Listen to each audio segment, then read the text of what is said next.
I'm good. I love it. I mean, it's an honor to be here. It's so cool to get to present awards to, to guys that I grew up watching and Pride and that I, idolized. So it's just pretty awesome, right? Awesome. And what are you doing in the pastime? Like, what are you doing? Meantime, obviously, you're doing the power slap. Your hands in so many different projects. What have you been up to also? Yeah, I just go around and stick my fingers in other people's pies whenever possible. No, mostly I help the Performance Institute. The UFC Performance Institute, I help that function at its best. I make sure that we take care of the fighters and, really trying to kind of expand what we do there and how we help athletes in the sport. You're a great ambassador for the sport. I don't want to be an ambassador. I want to be a guy that shows up and works and actually gets things done. Absolutely. And what legend are you excited for going into the Hall of Fame? Obviously, the Hall of Fame career, you're a Hall of Famer itself. It's a big night for Brazil, right? So, I got to give Jose Aldo a tour of the PI yesterday, and it was just an honor just to see like how much respect all the fighters have for him and how he was really the guy that brought in those lower weight classes and made them relevant, Forrest, the Ultimate Fighter's still going on. We got Chandler and Connor. Just how cool is it that you were part of the first one and the show's still going strong? I was part of the first one? That's amazing. No, I mean... That was back before we had black and white, color television, right? It was on the radio days, but no, they were... I mean, I love it, I'm happy to see it still going. Obviously, I'll always love it. And, there, I think it's important. There's ways... Like, the UFC is hard, man. The UFC is like the pros, right? And there's no college.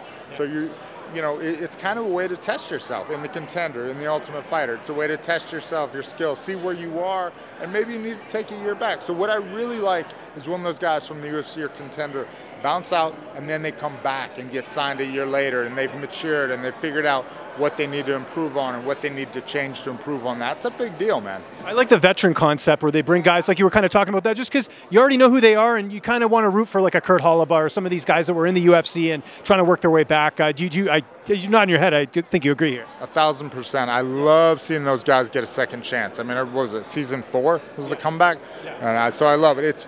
Look, man, it's hard to fight in the UFC. Like Timur Valiev, I thought he was so good.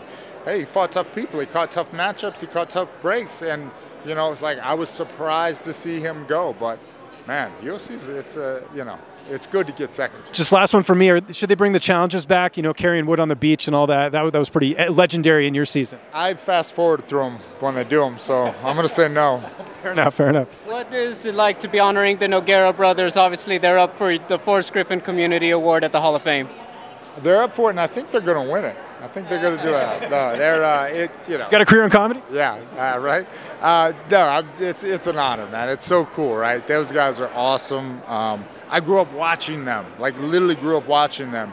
And I think they don't get enough credit for being guys that stayed in Brazil. And if you think about Pride in the UFC, all the people that came through their gym and that they trained with and they were cornering people and all these other legends that came through their gym because they stayed there and kind of paved the way.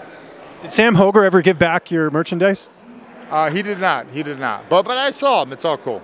It's all sort of, you got your beanie and the sweater and stuff? Turns out I don't really want that beanie 20 years later anyway. So sure. I thought it was just in the office. He grabbed it from it, right? Yeah, right. Yeah, right. He didn't take mine personally. He took everything. Oh, then it's all good. You're looking forward to seeing this weekend at UFC 290? Yeah, so Robbie Lawler, right? Super excited to see him. And the other big one I'm really excited to see is Whittaker and Dricus. So I've watched Whittaker, I've studied him, but I haven't honestly paid that much attention to Dricus, and I don't know how big of a threat he is. So I'm excited to see the big test.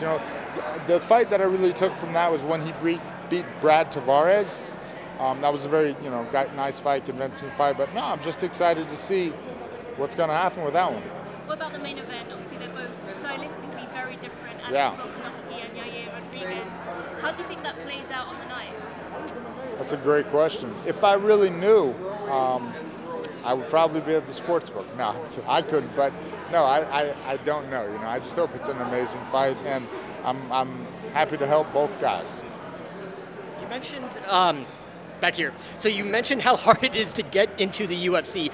Your career started baptism by fire, where you actually fought against Dan to be severed at IFC. Yeah. So for all those kids that are starting off on the AMIs, and now that there's a system built out, there are more MMA gyms than ever than when you first started. What advice would you give them, or give the young generation that are coming back up and coming to the sport? Love it. Do this because you love it, because there'll be times when you hate it, but make sure that you really are doing it for the right reasons, because you enjoy training, because you enjoy fighting. Don't think this is your route to be a superstar, because if you don't love it, you're going to end up breaking down. And then, nobody likes going to work every day. There were days I absolutely dreaded driving to the gym, but for me, rule of thumb, or just a rule in general, if you want to go more days than you don't want to go, it's a good job.